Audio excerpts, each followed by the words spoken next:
Good afternoon, everybody. It's great to see all of you.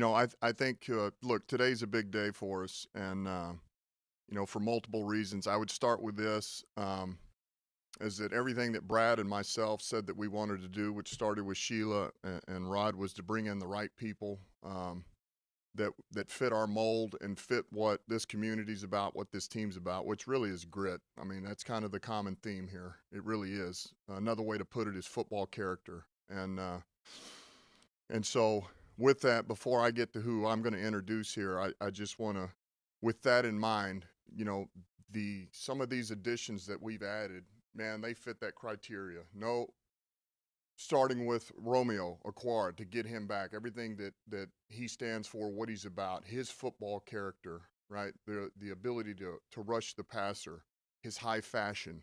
Jalen Reeves-Maben, all right, we got him back. We love his effort. We love his football intangibles. He gives us versatility. We got Don back, and veteran guy, who we know exactly what he is. He's dependable in the job that he does. Tyrell, you guys know, he was one of the first ones we signed. And, Tyrell, the thing about him is, man, he's kind of a quiet guy. He's a little reserved, but he is ultra competitive, and he gives us a little juice on the perimeter. Josh Hill, who I had in New Orleans, man, he fits the mold. Man, there is a role for him. He's tough. He's smart. He's a team guy. All the things that we've talked about. And the three guys that we have really in today that are all currently getting physicals is Michael Brockers, Jamal Williams, and then Tim Boyle. And so we're hoping to finalize those this afternoon. I'd say this about Brockers: he's probably one of the few in this league that could wield the hammer of Thor. So we're real excited about that. All right, now to the main attraction for the day. I would say this, with all that in mind, all right, when everything transpired here that we could not talk about, we were so excited to get this thing done, because this player is really everything that we're looking for from that standpoint. And grit is there's so many different ways to define grit, but I would say this, physical grit is one thing, and you need people, you need players that way, but you'll never have physical grit without mental grit, and that's what this player I'm about to announce has, okay? This guy, there's three things that I think about with Jared Goff. He's tough, he's durable, and most importantly, he's a winner. He has won in this league. He knows how to win. And I told him this, and I'm going to continue to tell him, all we need from him is to come in and play quarterback.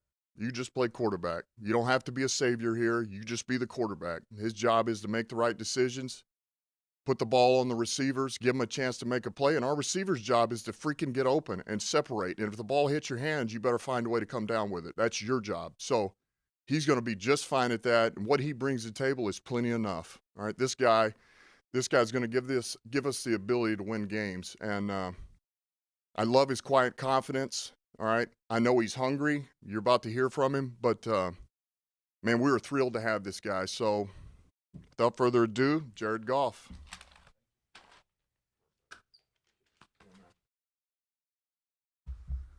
Hello, how you guys doing?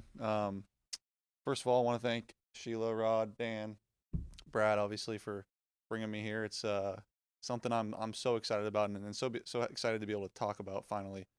It's had to be quiet, obviously, for so long, but spending the week out here this week and being here and seeing the city and going downtown and going to dinner and being here with my girlfriend Kristen and being able to spend time here, it's been so eye-opening and so fulfilling for me. I think what I feel every day being here so far is how badly this city wants and needs to win, and wants and needs their football team to win. And I'm now the quarterback here, and I'm excited to provide that, and here for questions.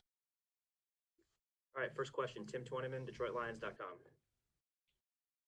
Hey, Jared, welcome to Detroit. Thank you. Today starts the second chapter of your career. What is it that you want Lions fans to know about you the most? I'm gonna give them everything I got every day, and I think here and what I've learned about this city is that's all they ask for. Just give them everything you got, because that's what these people do. And I come from that's my background is is doing everything you can every single day to be prepared on Sunday. And I've done it obviously in the NFL, but I think going all the way back to when I first started playing football, that's always kind of been my mantra: leave no stone unturned, do everything you can. Sunday will take care of itself, and hopefully we can build a winner here together with Dan and Brad and obviously all the other pieces here. But it's a very exciting time for me, and I'm hoping all Lions fans are excited as well. Dave Burkett, Detroit Free Press. Hey, Jared, welcome to town. Thank you. Two things for you. First, there's been a lot of talk here, I guess, about whether you're the quarterback for 1 year or 2 or 10, or, whether you're a bridge guy or the guy to build around. What has Brad and the organization told you about that? And to what extent do you think this season will determine, what direction you guys go with that? Yeah, I know they're both very excited to have me, and that's all you can ask for as a player in this league, is to have guys that believe in you, have guys who want you, have guys who are excited about you, and it's my job to do my best every day. This league's full of competition. No matter who's in the building, I've got to compete my ass off every day, and do my best, and I will do that every day, and plan to do that. And then second, you went through, obviously, I think when you went to Cal, you guys were a 1-win program, and the Rams were 4-12 in your first year. And then, 3 double-digit win seasons the last 4 years. So the Lions, they're in a rebuild right now, and who knows how this season goes. But how have your past experiences, I guess, set you up to navigate this process of leading the organization? I don't see it as a rebuild at all, to be honest. I know you guys are going to throw that word around. I don't see it as that at all. I think it takes the right pieces to win, but it can happen in one offseason. It's going to take a lot of hard work, and that's the challenge that I think I'm most excited for is this challenge of bringing this team and bringing this city and bringing this culture back to what it should be. And I know it won't happen overnight. I know it won't happen in a week. It won't happen in a month, but it can happen very quickly. It takes the right people, and they're doing it the right way. And I think from all I've heard about Sheila and everything she's done since she got to take over in May, it's really been a special thing so far. Great. Thank you. Again, welcome to town. Thank you. Go to Mike O'Hara, DetroitLions.com. Yeah, Coach Campbell talked about grit and winning. I just wonder what it means to you that all the stats on your stat sheet, you've won games. What does that mean as a quarterback that you've been able to win? I think, obviously it's a team sport, so there's, a lot more people involved than just the quarterback. But I think from my standpoint, it's knowing how to win and knowing, what it takes and being there and doing it. I think that is important. I think, I've won playoff games and know what it feels like to be in those moments, and am so excited to hopefully bring that to Detroit. And I think that grit that you talk about is something that this city embodies and something I've always embodied. And I'm from California. I played in LA, but I grew up in an area that does embody that grit, and it's the way I was raised is to do your best every day. And something I've always taken a lot of pride in, like Dan mentioned, is being able to stay on the field. I think that's super important. Availability is the best ability you can have, and I've been pretty consistent at that. And also the grit part, the 0-7 start as a rookie, and the 1 win in Cal. What got you through that on an individual basis without? Yeah, those are tough. Those are tough times. I think that kind of tests who you are as a man, and I think looking back on those times, I'm so happy I went through them. I learned a lot about myself, was able to grow a lot, and was able to draw on that for motivation as time went on, and I still do. I still think back to that 1-11 year and how that felt, and like you mentioned, my rookie year, losing all 7 games that I played in.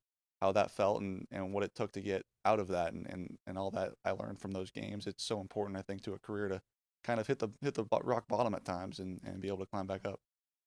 All right, cool. Thanks, man. Thank you. Michael Rothstein, ESPN. Hey, Jared. Echoing everybody, welcome to town. Have you gotten any chance to speak with Sean McVay or Les Snead since the trade happened? And what clarity did they maybe provide to you of when things shifted for you in LA? Yeah. I've spoken about this publicly earlier in this when the trade went down, and I don't want to harp too much on it. I will say this: I have spoken to them, and I'm so thankful for my time there. I had so many great memories, made so many great friends, have so many great former teammates from there, and there's so much I learned there, and there's no ill will. I want, to move forward with my life and my career, and this is the next chapter. It starts today, but, I had so many great times there, and I'm thankful for everything that went on there. Do you feel like the Rams put you in a position to succeed when you were there, or have we not necessarily seen what you can do? We had a lot of success there. Yeah, I think I was able to have a lot of success there, and there was, like I mentioned, there was a lot of good times there, and unfortunately, the way it ended is never how you envision it, but it's the way it goes. This league's the only constant is change in this league, and it's no different every offseason, and just so happens this offseason, and this is part of my change, and I'm excited about it. Thanks, Jared. Appreciate it. Thank you. Kyle Meinke, M Live. Hey, Jared, welcome to the D. Thank you. There's a lot of changeover going on at receiver. And I'm just curious, what kind of relationship you have, if any, with Tyrell Williams and Rashad Pyramid. Yeah. And do you have any plans to work out with these guys here going forward? Yeah, I've texted with both of them. Excited about both of them. I think they're both great pieces. I've seen them from afar around this league making plays, and excited about both of them for sure. I will be working out with them at some point. We're still waiting to hear what the NFL will do for off-season programming, but whenever that may be, we'll get together and we'll get some work in, and I know they're excited for it as well as I am. Thanks, Jared. Thank you. Go to Chris Burke with The Athletic. Hey, Jared, welcome. Hey, you mentioned it being a little eye-opening, getting downtown and just hanging out in Detroit. Yeah. You obviously are born and raised in California, played pro and college ball there. Just beyond the football aspect of this, what sort of emotions do you have about leaving California and moving somewhere else, and just that experience? Yeah, it is a good change. It's something I've never knew I needed until now, and you kind of come out here and you experience it. And like you mentioned, being downtown, I went downtown for dinner twice this week, and seeing, I didn't know much about Detroit until recently, and being down there and seeing, the stadiums are all in the same block and everything's really close, and it is a sports town, and being able to play in a sports town is special. It's something that I'm excited about, and I know football is king here, and I plan to make it a winner. Do you know any guys, or have reached out to any guys that either are playing here now or have played here that can give you some insight? Oh yeah, I've talked to a lot of teammates. I've texted a lot of guys, talked to guys that have played here in the past, and everyone's very excited for me as well as I am. Thanks, Jared. Thank you. Go to John Macron with SI. Hey, Jared, good afternoon. Good afternoon. I got a couple for you. My first one is, how often do you think about the loss in the Super Bowl and how that can fuel you moving forward to try and get back there again with a new team? I would say I don't think about it in that regard very often. I do think about it as, a learning experience and something that I can learn from, and trust me, I've thought about it enough to learn from it at this point. I think it's 2 or 3 years ago. But it was a good experience to know how to handle it, hopefully better when you go back, and different ways that you can do different things through the week, and different ways to handle game day, and ultimately not the result you want. So, how can you improve and get better if you get another chance at it? And then my second question is, just as a player and a competitor, do you take it personally that an organization that you started with traded you to a situation like this at the moment, and you're trying to prove them wrong in your tenure here in Detroit? Yeah, I think at first, there absolutely. I think it builds that chip on your shoulder a little bit. I won't lie about that. There is that little extra motivation and chip that you do feel, and I am so thankful for all my time there. But yeah, you do feel that. You do feel a little bit of, okay, like, let's see what we can do now. Appreciate it. Yep, thank you. Detroit. Go to Larry Lage, AP. Jared, a quick follow-up was one of the people you talked to or text with Matthew Stafford?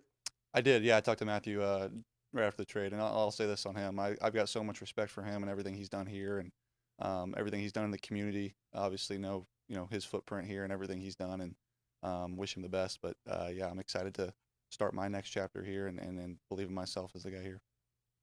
Can you share anything about that conversation, and how have you picked up how bad fans around here want to win? I know you've been out, but yeah, pandemic, like any anecdotes regarding that? Just everyone I've spoken to has been very, very hungry, and as am I. I mean, it kind of it lines up pretty good for how I'm feeling and how they're feeling, and I know everyone's hungry. And I remember what Dan said in his press conference to start off when he got hired was, I know you guys have heard the same thing over and over, and I'm not here to say the same thing again, but I am here to prove it, and here to show you guys and to do it on the field, and the plan is in place, and I know they're doing a great job. And again, I think being out in the city and just seeing how bad people want it, and like you mentioned, yeah, talking to some people and knowing some fans that are from out here, and being able to have those conversations, it's been exciting.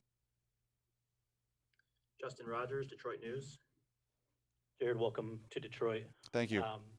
this might seem like an oversimplification, but you've played the quarterback position two really different ways. You know, you were more of a shotgun guy in college, and then you know, at least the last few years with the Rams, you were more of a under center, a lot of play action. I'm just wondering how playing both styles has maybe helped you develop at this point in your career, and Yeah. do you think your strengths have changed at all since you've come into the league? I think I've added a lot of things. Like you mentioned, being under center a lot is something I never really did in college or in high school, really. I started doing that in the NFL, and I think for, you know, the majority of my career with the Rams, we were as good as it gets throwing the ball under center. So it's a tool I've added over the last 5 years, and a tool I want to continue to add to. But yeah, I feel comfortable for both shotgun and under center. Shotgun is really what I did growing up, but I've become really comfortable under center. And I know you've only been here a week, and this trade has only been official for about 24 hours. But I'm just wondering what early conversations have you had with Dan Campbell and Anthony Lynn about Yeah. you know what this offense might look like with you at the helm? Yeah, it's been really good talking to Dan, and I mean, as soon as the night of the trade happened, I was able to get on the phone with him and Aylin and talk to them, and how excited to hear that they were, and it makes you feel good. And you know, specifically to the offense, you know, the plan is in place. I'll let them extrapolate on that a little bit more than I will, but I'm excited to work with Aylin, man. He's been around this league for a long time, has done a lot of great things, and I know he's excited to work with me as well as Brunel and the rest of the offensive staff. I've been able to kind of catch up with them as the week has gone on. I've been in here a couple times, and seeing them and being able to kind of dive into their stuff and pick their brains as well as them pick mine. It's been good, and it's a good process. That I think another thing I'm most excited about is being able to kind of put my fingerprint on things here. And I know Dan's a new head coach. You know, Aylin's back as a coordinator. Brad's a first-time GM, and you know, it's exciting to have a fresh start in a place that is also having a fresh start, and being able to, you know, build up together with them. Thank you, Jared. Thank you. Corey Woods, Woodward Sports. Hey, Jared, welcome to Detroit. I have a question, of course. So, one part of Matthew Stafford's game that Lions fans rallied around was his toughness. In your opinion, what part of your game do you think Lions fans will be able to quickly rally around? Yeah, I think, you know, I a lot of things. I think I'm similarly tough. I know he's a very tough guy, but I played through a broken thumb about 2 months ago, so I think I've got some toughness to me as well, some grit and some perseverance, and some of that stuff that the city's made of. And I think, you know, a lot of the stuff I've heard so far, and I'm still learning, but a lot of people in this city work blue collar jobs. They go to work Monday through Friday, Monday through Saturday, and Sunday is their day to watch the Lions play. And I plan to make that a good day for them. Mike Stone, 97.1. Yeah, Jared, welcome. The history of this franchise, one playoff win since 1957. Eric Kramer was the quarterback. Does that give you motivation to do something that very few people have been able to do, or does that put more pressure on you? Oh, the motivation. I believe it. I think anytime it's really the opportunity. You know, ultimately, you know, being in a place that has wanted that for so long and has been so close, but hasn't been able to get over the top for, you know, a variety of reasons. And you know, I plan to put us over the top. I plan that to be my job, is to be the quarterback of this team and put us over the top and get to the playoffs and win multiple playoff games and win a championship. And one other thing, they have the seventh pick in the draft. Have they told you, reassured you that they're not going to draft a quarterback? And if they did, would that tick you off a little bit? You know, we've had some discussions about, you know, different things with the draft, and I'll let them, you know, talk about that a little further. Thank you. Yep, thank you. Brad Galley, Channel 7. Jared, we're going to talk to you so much as the season progresses and as we get through this off season. So today, I'll ask you a lot of questions about what happened. I'd like to ask you, what got you to the point of that early shock and putting that chip on your shoulder to today, to saying all the right things today and to have that motivation? And can you maybe just describe the frustration you had at first and the shock? I was disappointed for 2 minutes, and then I spoke to these guys on the phone, and it was like a breath of fresh air.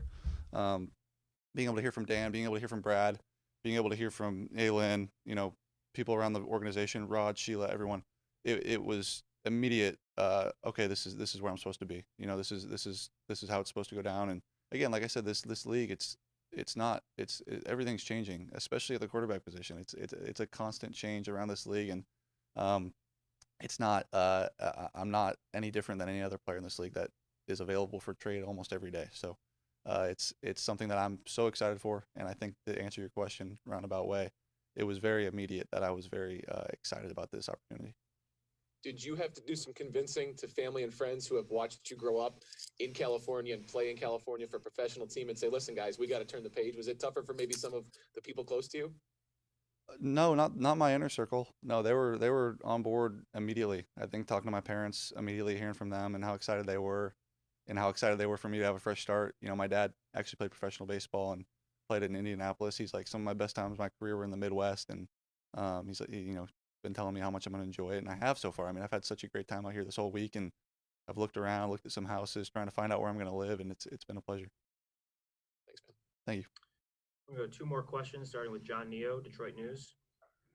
Hey, Jared, I'm just wondering, you mentioned Brad a few times. What's your relationship like with him? And I guess how much did that put you at ease, just knowing, just having that history there, I guess? Yeah, both Brad and Ray, who's here now, Ray Agnew. Yeah. Being able to talk to them on the phone and just having familiar faces and having guys who have seen me when I was 21 years old as a rookie and kind of come up into who I am now as a 26-year-old veteran. And they know what I'm about. They know what I bring every day, and they know what I can bring on Sundays. And having those guys believe in me that way is important.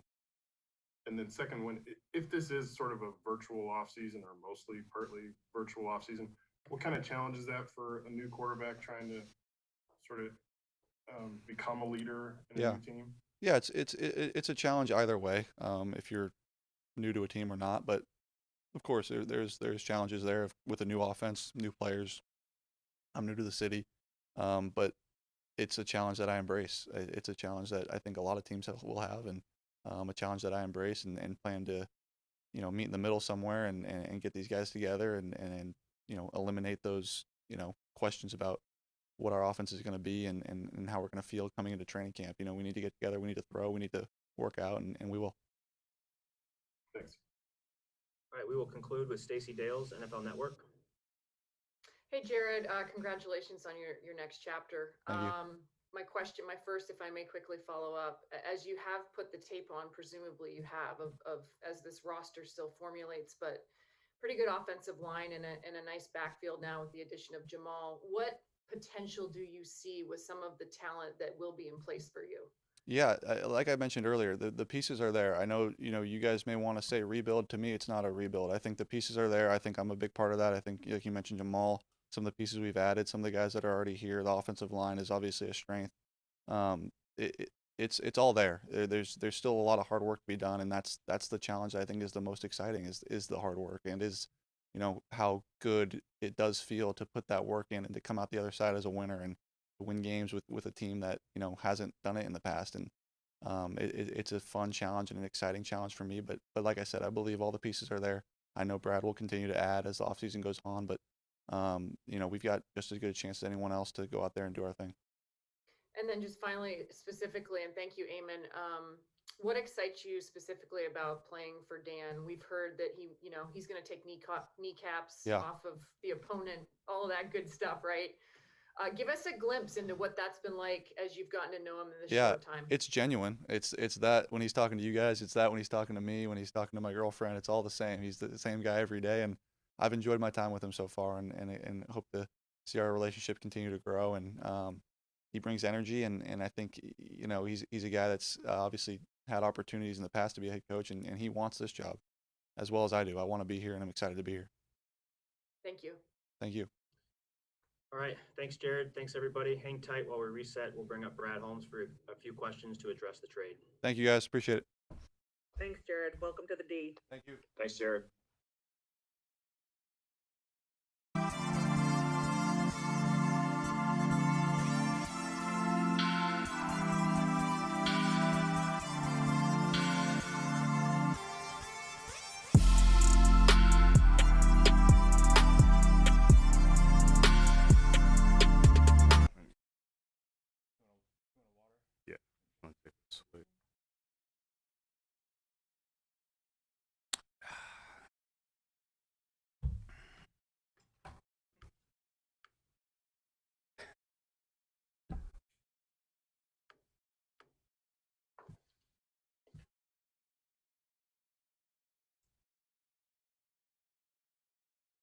All right, we are back with Brad. Great to see everyone.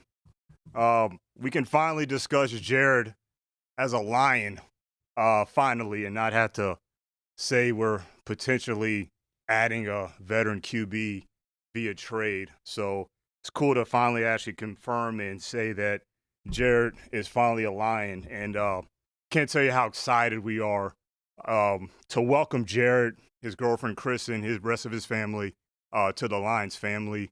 We're extremely excited, extremely happy. Seems like ages ago since the trade actually was executed, but couldn't be more excited.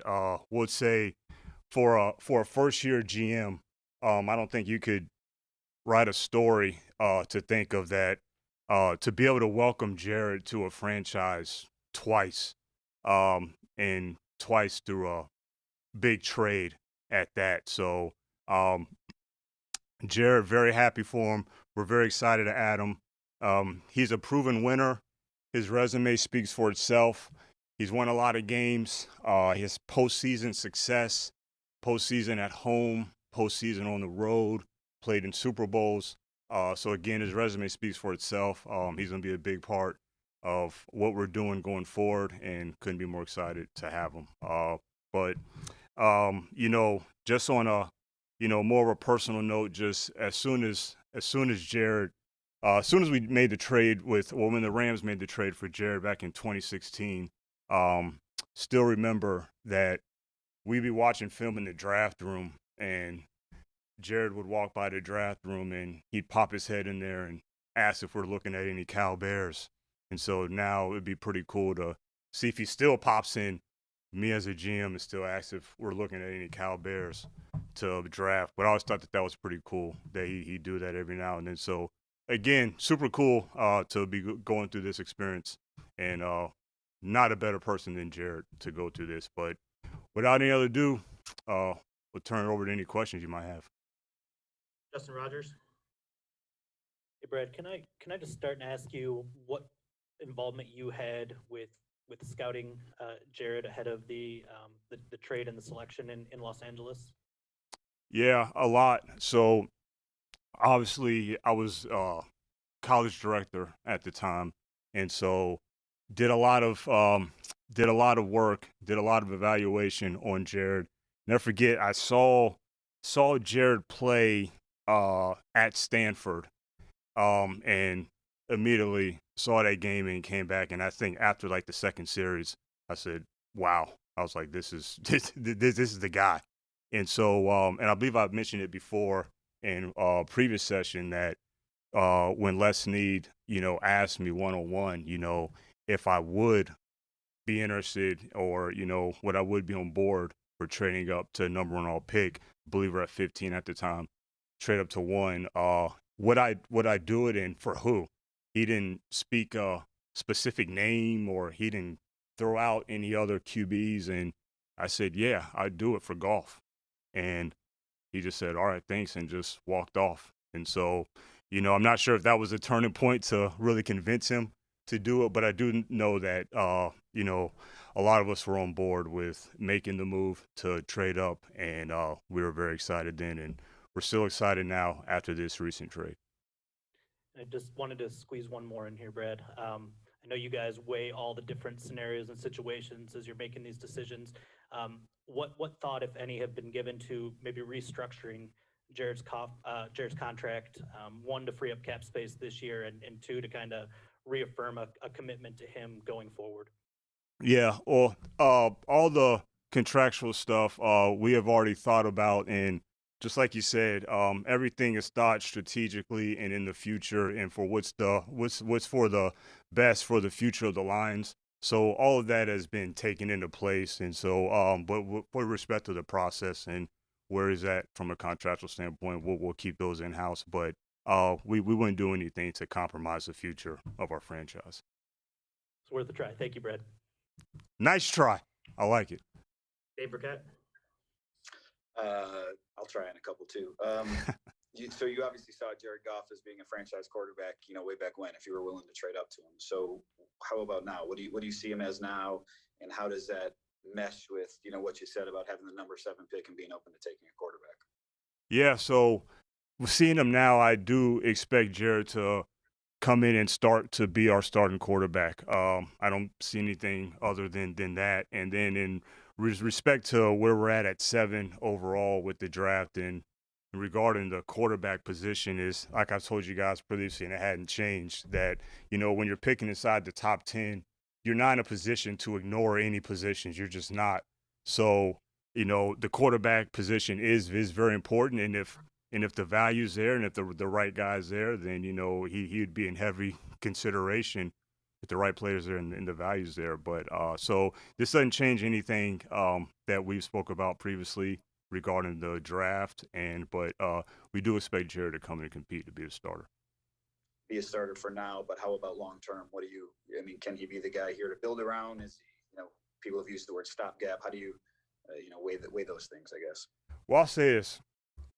Part of the compensation that we received for the trade, and I know a lot of people talk about the picks, but a lot of it was Jared. It's just the fact that, being able to acquire Jared. So that's the part that sometimes gets kind of not, I don't want to say lost, but it's like, okay, we got 3rd round pick and 2 ones, but to have Jared. So, and again, like I said earlier, his resume speaks for itself. He's a proven winner. So for him to compete for the starting quarterback position and, winning the starting quarterback position, definitely expect him to reclaim that status. And I've never, had any doubts that he can be. And again, his resume speaks for itself. So we all know what he's accomplished and done. Appreciate it. Just one last thing that I'll squeeze in. Why did you not tag Kenny Galladay? With respect to the process ongoing through free agency, I'm not going to comment on anything regarding that. All right. Thank you. Yep. Got time for 3 more. We'll go Chris Burke, Bob Wodowski, and Carlos. Hey, Brad. I guess I just wanted to kind of follow up on what you were saying there, or just your relationship with Goff, trusting Jared. Were you specifically looking to get a quarterback back as you were sort of starting the conversations and trading Matthew, or specifically looking to get Jared back, or did this just sort of happen organically? Well, there was quite a number of teams, not to say anyone specifically, but quite a number of teams that had all aggressive offers. And so when we started discussions with the Rams and with Les, obviously, that's when Jared came into play. And I did think that, out of all the aggressive offers and competitive offers that we were weighing, that to be able to acquire a quarterback at the status level is what Jared has accomplished. I thought that was very, very intriguing from a compensation standpoint. Thank you. Bojo? Yeah, Brad, if I could take the Jared Goff thing and make it a little bit more global, so to speak.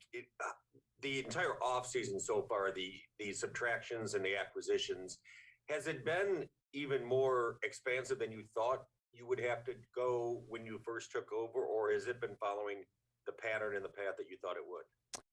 Yeah, that's a good question.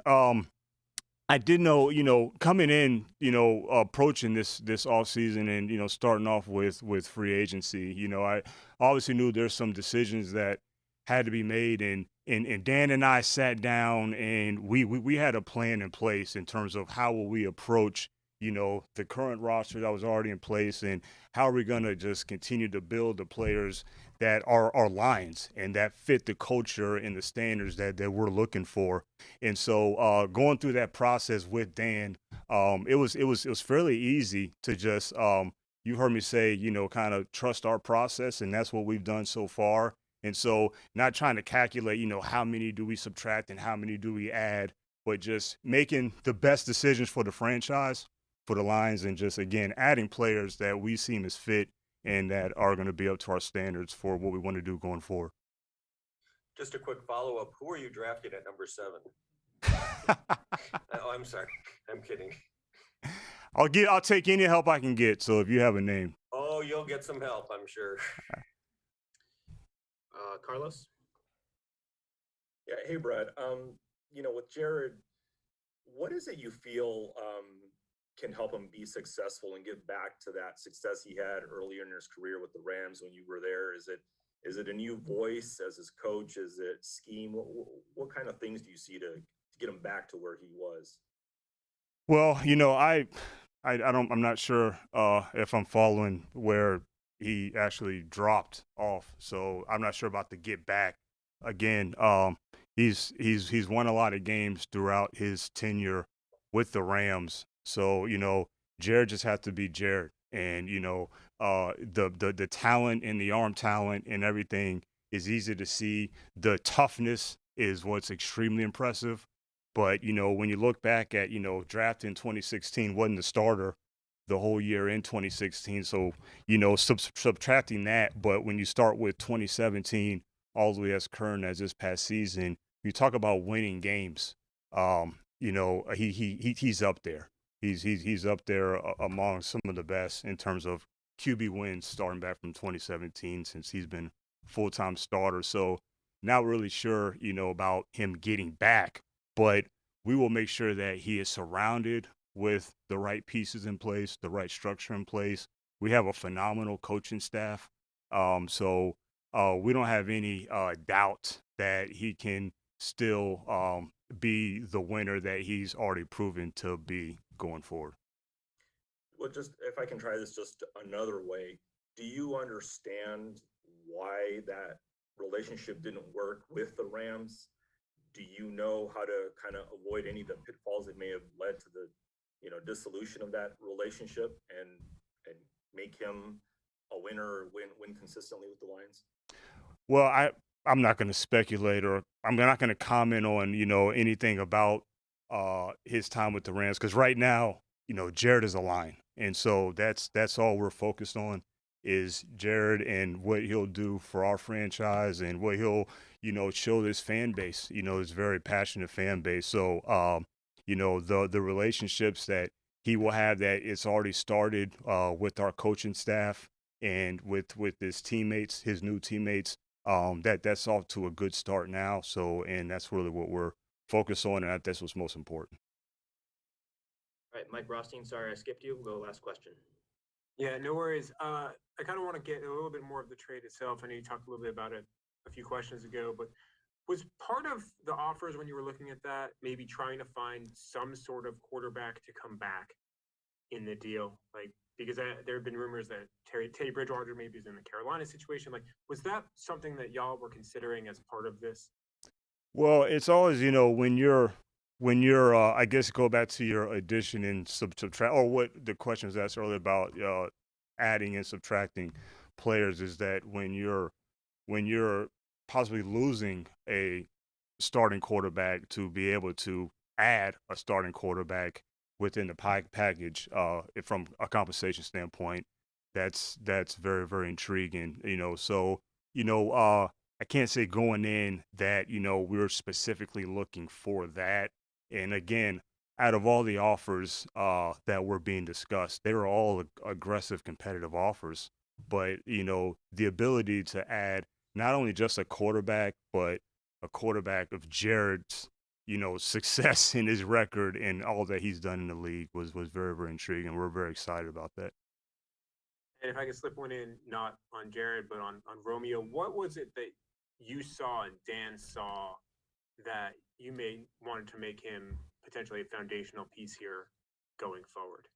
Yeah, well, we'll discuss more details on the other acquisitions, but Romeo, he was a guy that we identified early on in the process of, you always hear about, you're trying to keep your own, and when you have core players that are good football players that represent all the qualities that Romeo does, and it starts off with his effort. He's a guy that plays hard, and we talk about intangibles, and I do think that intangibles show on film at times. And so Romeo's a guy that his intangibles show in terms of the passion that he displays on the field and how hard he plays. So he was an easy one to identify early on, Dan and I, to make a strong push to make sure that we can do everything we can to re-sign him back. Cool. Thanks, Brad. Appreciate it. Yep. All right. Thank you, Brad. Thanks, everybody, for joining us. Thanks, guys. Thanks, Brad. you.